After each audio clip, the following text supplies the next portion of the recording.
Tonight, we'll whisper our way through the second Reddit story.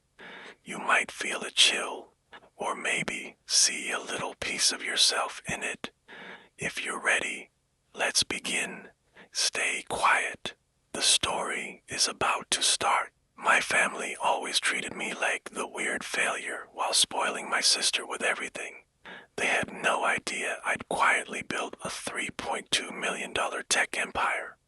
When they found out on Thanksgiving, their reaction shocked me more than my bank balance shocked them. Hey everyone, welcome back to Hidden Love Stories. I need to share this incredible story from Reddit that happened just 2 months ago.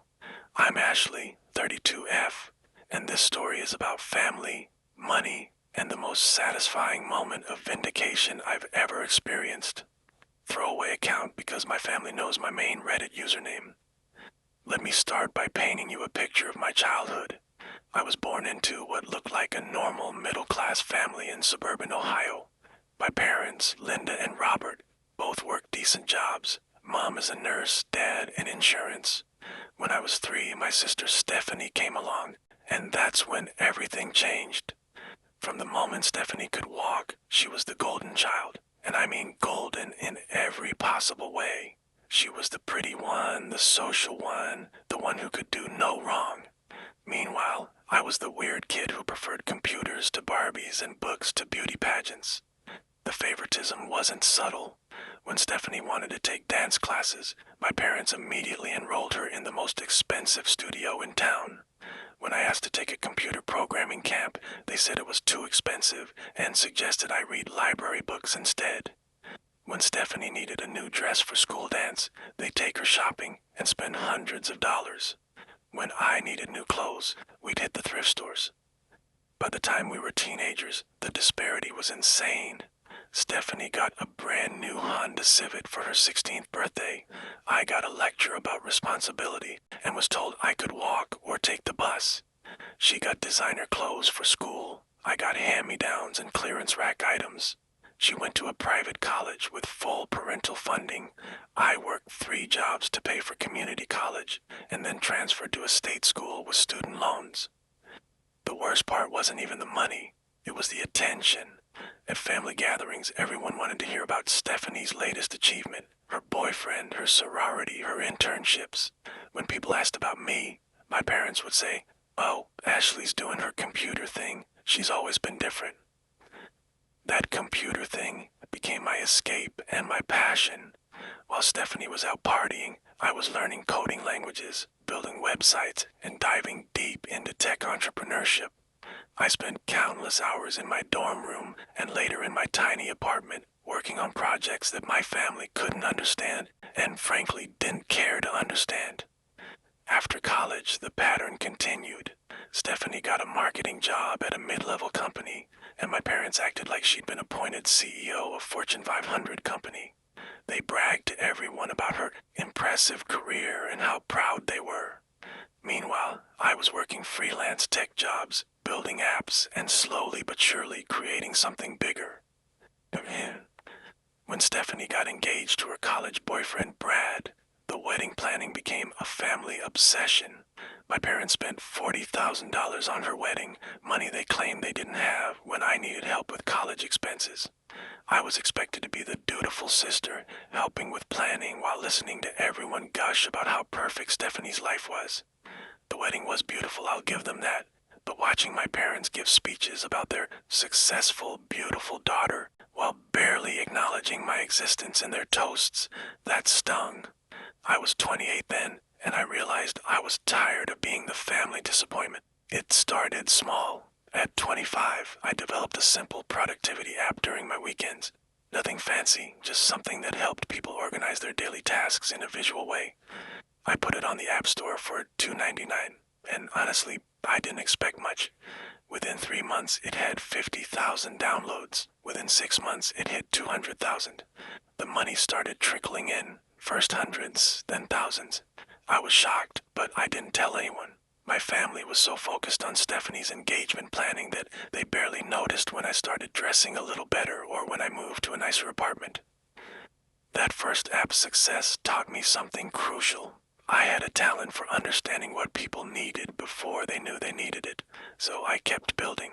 I developed a meal planning app that integrated with grocery store systems, then a budgeting app that made financial planning actually enjoyable, each one more successful than the last. By 27, I had sold that first productivity app to a major tech company for $500,000. My family still thought I was struggling with computer jobs. I didn't correct them. There was something almost liberating about being underestimated. I took that money and invested it wisely, some in stocks, some in other startups, and most importantly, I used it to fund my next big project. I'd noticed a gap in the market for small business management software that was actually intuitive. Big companies had expensive solutions, but small businesses were stuck with complicated systems they couldn't afford or understand. I spent 8 months developing a comprehensive platform that handled everything from inventory management to customer relations to financial tracking, all with an interface so simple that anyone could use it. I called it Simple Biz and launched it with a subscription model. The growth was exponential. Within the first year, we had 10,000 small business subscribers. By year 2, we were at 50,000. I hired a small team, moved into a real office, and watched my bank account grow in ways I'd never imagined. But here's the thing. I kept living like I always had. Same modest apartment, same old car, same simple clothes. When my family asked how I was doing, I'd say, fine, staying busy with work. They assumed I was still struggling, still the family disappointment who couldn't get her life together, like perfect Stephanie. Meanwhile, Stephanie was living her perfect life, which from my perspective looked pretty ordinary. She and Brad bought a starter home with help from both sets of parents. She worked her marketing job, making decent but unremarkable money. They went on vacation once a year and posted constantly on social media about their blessed life. Don't get me wrong, there's nothing wrong with an ordinary happy life.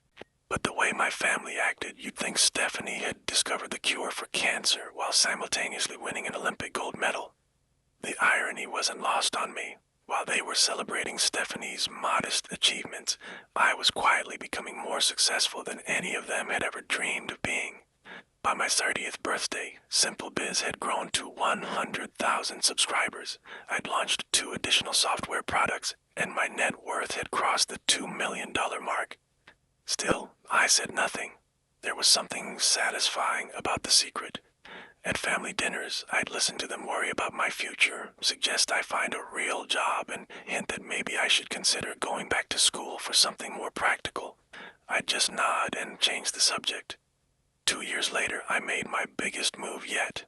A major corporation offered to buy Simple Biz for $1.8 million.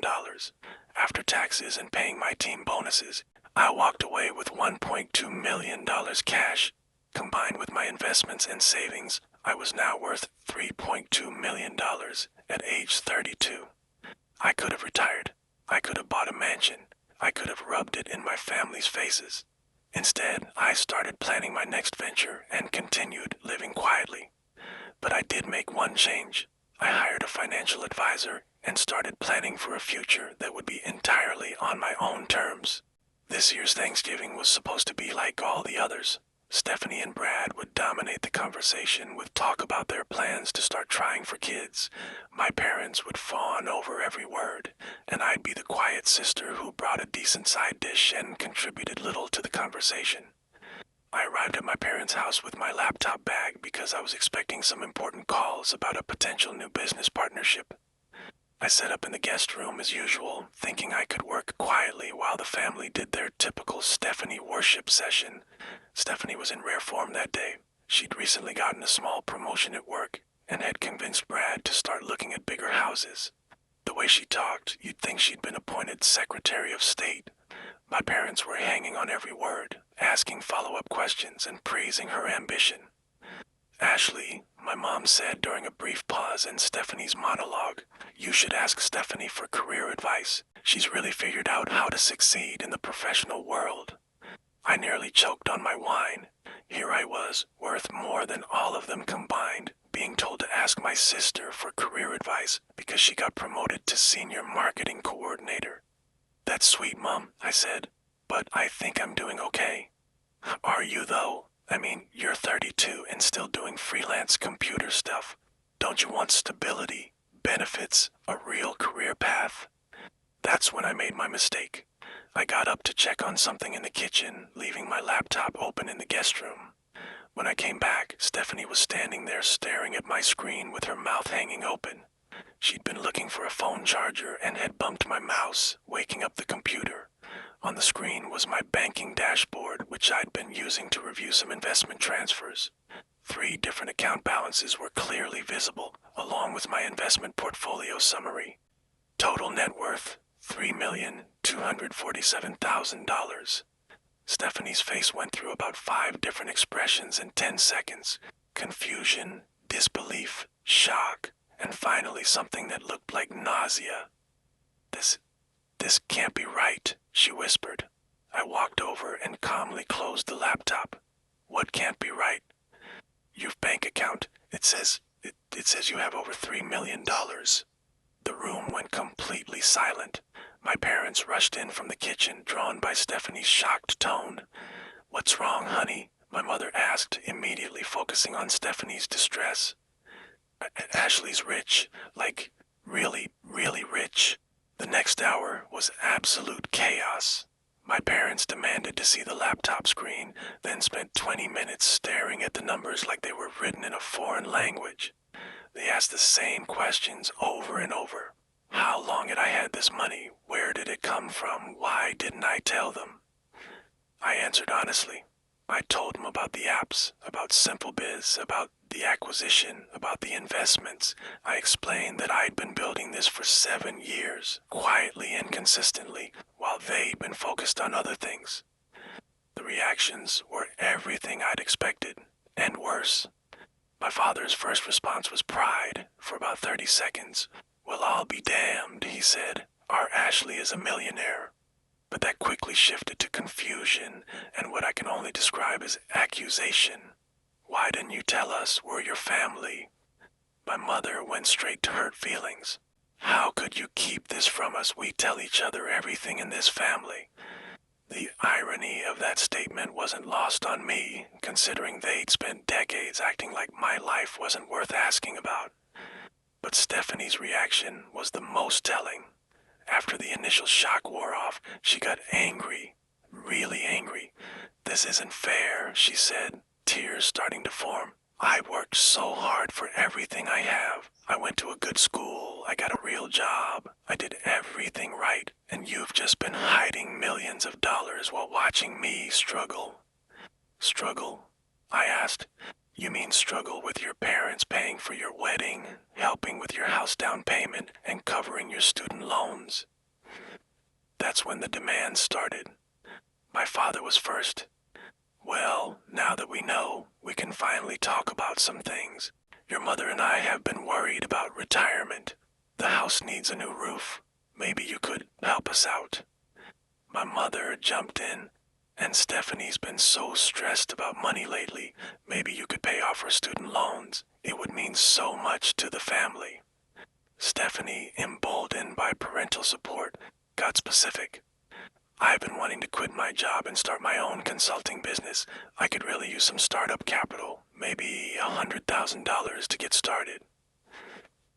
I sat there, listening to them plan how to spend my money, and something inside me snapped. No, I said quietly. They all stopped talking and stared at me. I'm sorry. What? My mother asked. No, I'm not giving any of you money. The room erupted. They all started talking at once, listing reasons why I should help, reminding me about family obligations and expressing shock at my selfishness. I let them vent for a few minutes. Then I stood up and said something I'd been wanting to say for 32 years. For my entire life, you've treated me like an afterthought. When Stephanie wanted something, you moved heaven and earth to get it for her. When I wanted something, I was told to work harder or figure it out myself. You paid for her college while I worked 3 jobs and took out loans. You celebrated her tiny accomplishments while ignoring my actual achievements.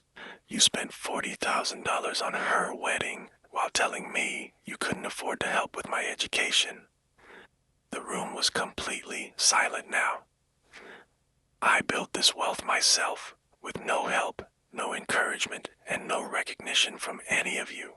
For 7 years, I've been successful beyond your wildest dreams, and not one of you noticed or cared enough to ask. You assumed I was failing because that fit your narrative better. Stephanie tried to interrupt, but I continued. Now, suddenly you want to be involved. Now you want to benefit from my success. Where were you when I was working 18-hour days? Where was your support when I was taking risks and building something from nothing? You were too busy celebrating Stephanie's participation trophies to notice that I was actually winning. I packed up my laptop and grabbed my coat. I'm going to enjoy my money. I'm going to buy a beautiful house, travel the world, and live the life I've earned. But I'm going to do it without people who only value me for what I can give them. I walked toward the door and turned back one more time. Oh, and Stephanie, that computer stuff you've been making fun of for years, it's worth more than you'll probably earn in your entire lifetime. Maybe you should have asked me for career advice. It's been 2 months since what I now call the Thanksgiving revelation, and my life has never been better. I bought my dream house, a beautiful modern home with a home office that overlooks a lake. I'm not trying to show off. I just wanted a space that reflects who I really am instead of who my family assumed I was. I've started my new company, focusing on educational technology for underserved communities. It's not just about the money anymore. It's about building something meaningful with the resources I've earned. My family has tried to contact me dozens of times. First came the angry messages about how ungrateful and selfish I am. Then came the guilt trips about family being more important than money.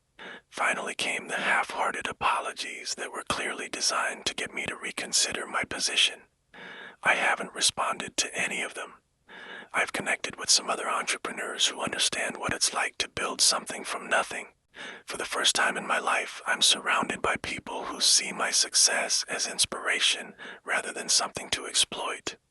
Some people have told me I was too harsh, that family should forgive and forget. But here's the thing. They didn't want to forgive years of neglect and favoritism.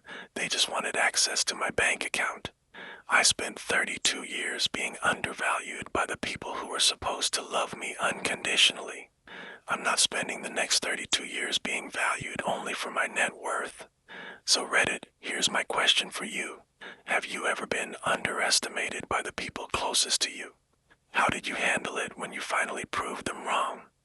Thanks for reading, and if this story resonated with you, please like and subscribe to Hidden Love Stories for more incredible real-life drama. Sometimes the best revenge is simply living well.